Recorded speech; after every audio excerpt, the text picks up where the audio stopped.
Stone crusher पर हमने माननीय उद्योग मंत्री को, जो हमने डिजास्टर के तहत एक हाई पावर कमेटी बनाई थी, उस कमेटी ने फैसला लिया और ब्यास बेसिन में, जिसमें कुल्लू, मंडी, हमीरपुर, कांगड़ा के जो स्टोन क्रशर्स थे, उसमें 131 के करीब स्टोन क्रशर पाए गए। 3 स्टोन क्रशर ऐसे थे जो नहीं चल रहे थे। लेकिन जब हाई पावर कमेटी ने हर स्टोन क्रशर में जाकर देखा तो हमने ये पाया कि 63 स्टोन क्रशरों के पास वैलिड लीज ही नहीं है। तो जिनके पास वैलिड लीज नहीं, तो वो स्टोन क्रशर चल कैसे रहे थे? किस प्रकार पिछली भारतीय जनता पार्टी की सरकार ने आंखें मूंद रखी थी? हमें तो बने हुए अभी 11 महीने ही हुए।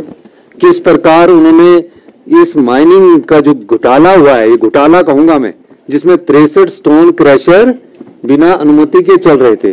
तो हमने अपनी रिपोर्ट में माननीय उद्योग मंत्री को भेजी है और उद्योग मंत्री से हमने कहा है कि जिनकी पास माइनिंग लीज है उन स्टोन क्रशर को खोल दिया जाए।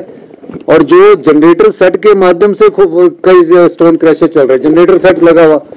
अब जब जनरेटर सेट लगा हुआ तो हमारे पास जो माइनिंग का बिल आता है तो बिजली के उसके मीटर के आधार पर आता है, तो वो तो कोई पैसा मिला ही नहीं हमें। जनरेटर सेट से जो क्रश हो रही थी रोड़ी, उसका तो माइनिंग रॉयल्टी हमें मिली नहीं। उसके बारे में हमने कहा कि इस बारे में भी आप अपने विभाग से इसकी जांच करिए।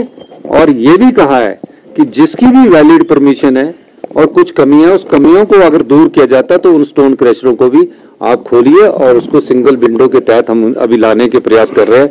ये तो इस बेसिन में पता लगा है।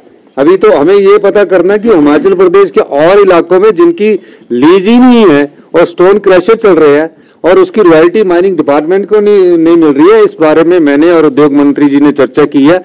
हम चाहेंगे कि जिन्होंने भी माइनिंग की है, चाहे वो कैप्टिव वाले हैं चाहे दूसरे स्टोन क्रशर है, उसकी रॉयल्टी सरकार के खजाने में जमा करवाए। इस दृष्टि से हमारी सरकार की विशेषता है।